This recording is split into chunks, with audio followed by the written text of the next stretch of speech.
ভোগ সুখে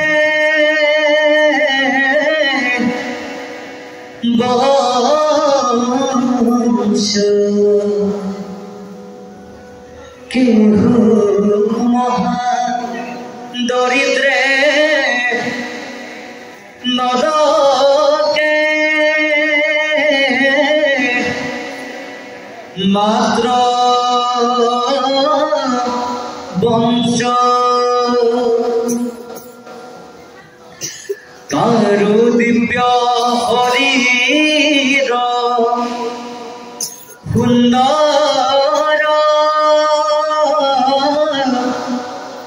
নিৰূপম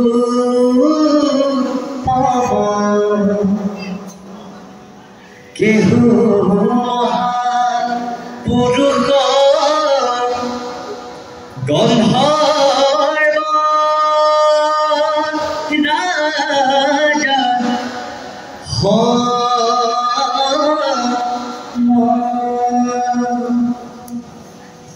সেইবোৰ উপবিশ্য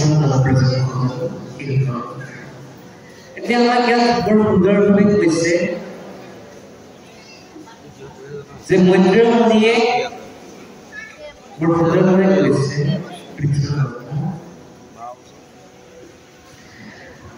যে পৃথু ৰজাই কাহিনী যেতিয়া ক'বলৈ ওলাইছে সুদেৱেও মনমানি ক'বলৈ প্ৰকাশ কৰিছে আৰু মৈত্ৰেয়ীয়ে প্ৰকাশ কৰিছে যে কৈছে যে যেতিয়া বেন ৰজা আছিল তেতিয়া বেনৰ দিনত বৰ অত্যাচাৰ আৰু বহুত বেয়া দৃশ্য কিন্তু পৃথু আকৌ বেনৰ বিপৰীত পৃথু আকৌ সৰুৰ পৰা ঈশ্বৰৰ ভক্ত আছে ঈশ্বৰৰ ভক্ত কাৰণে পৃথুৰ কথাৰে জনতাটো কৰিছিল কাৰণ দেউতাক যদিও অত্যাচাৰী হৈছে কিন্তু তেওঁৰ পুত্ৰ অত্যাচাৰী নহয় কি হ'ল মহাপৰম সন্তোষে হৈছে দেউতাক অত্যাচাৰীটো ডাঙৰ কথা সন্তানটো যে সন্ত হ'ব পাৰে এইটোহে আছে আকৌ ইয়াত আৰু এটা কথা প্ৰকাশ কৰিছে পৃথু বোলে বৰ সুন্দৰ আছিলে শ্যামবৰ্ণ আছিল যেতিয়া ব্ৰহ্মা আদি দেৱগণে যেতিয়া পৃথুক চাবলৈ আহিছে পৃথুক চাবলৈ অহাৰ অৱস্থাত পৃথুৰ শৰীৰটো যেতিয়া দেখিলে তেওঁৰ হাত যেতিয়া কমলৰ চকু যেতিয়া কমলৰ ঈশ্বৰৰ গুণ সম্পন্ন যেতিয়া দেখিলে তেতিয়া পৰিচয় লাভ কৰি ল'ল যে এইজনী ঈশ্বৰৰ ৰূপত আহিছে সেইকাৰণে পৃথুক ঈশ্বৰৰ স্বৰূপ বুলি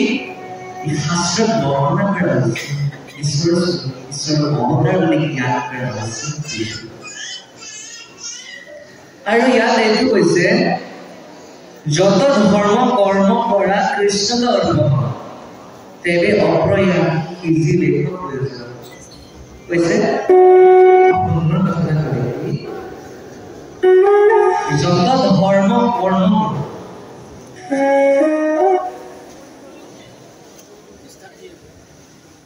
এই ধৰ্ম আৰু কৰ্ম দুইটাৰ মাজত এটা কনফ্লিক্ট আছে ধৰ্ম ডাঙৰ নে কৰ্ম ডাঙৰ ধৰ্ম ডাঙৰ নে কৰ্ম আমি ভবাত চাই কৰ্ম ডাঙৰ বুলি ভাবো কৰ্ম কৰিলে ফল পাম কৰ্ম কৰিলে ফল পাম মানে কৰ্মই ডাঙৰ কিন্তু এটা উদাহৰণ আমি যদি ভাবো আমি প্ৰতিটো কিবা এটা কৰ্ম কৰিলে কৰ্ম কৰা হয় আজি মই লৰাই বিজ্ঞানৰ মতে এইটো কৰ্ম যদি আমি এটা জীৱক যদি বধ কৰোঁ সেইটো এটা কৰ্ম জীৱক বধ কৰা এটা কৰ্ম কিন্তু সেইটো জানো শাস্ত্ৰত কৰ্মটো কৰ্ম নহয় জানো শাস্ত্ৰত আমাৰ কোৱা নাই শাস্ত্ৰত কৰ্ম নহয় যে কি সকলোৱে কিন্তু সদায় আমি আগলৈকে কৰ্ম কৰা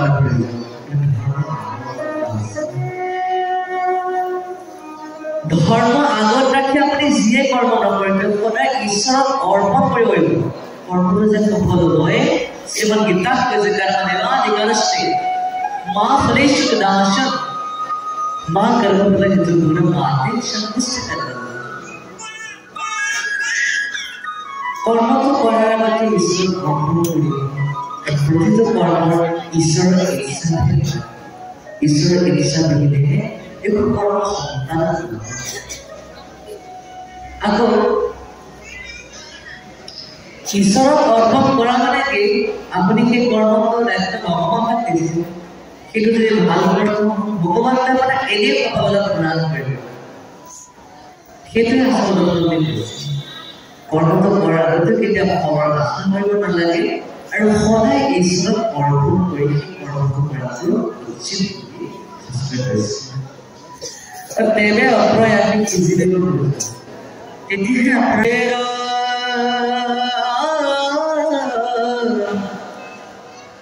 সৰ্বকালে জানো ৰাজা ঈশ্বৰ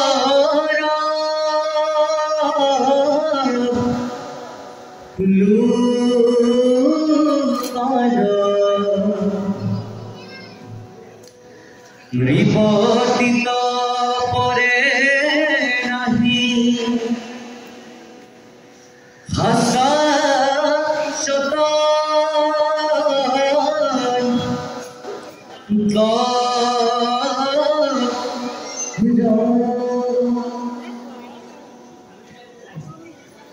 বেনৃপতিৰ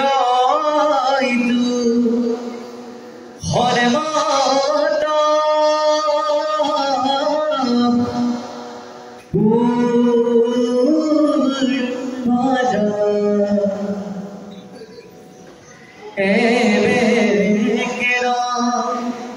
ভিন্ন হস্তা দেখু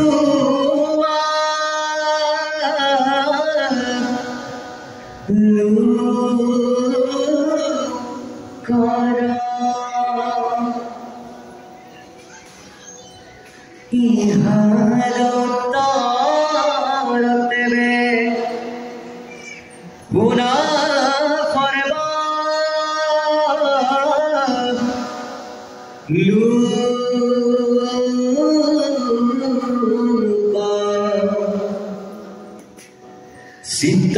স্থিৰ কৰি পাছে মনে শুনি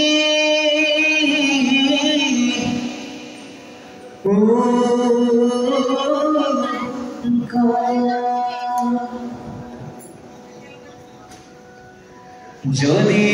নহি কন্ত হৰি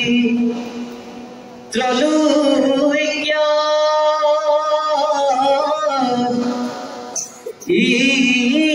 ঈশ্বৰ তেবে কেনে বিচিত্ৰ প্ৰপঞ্চ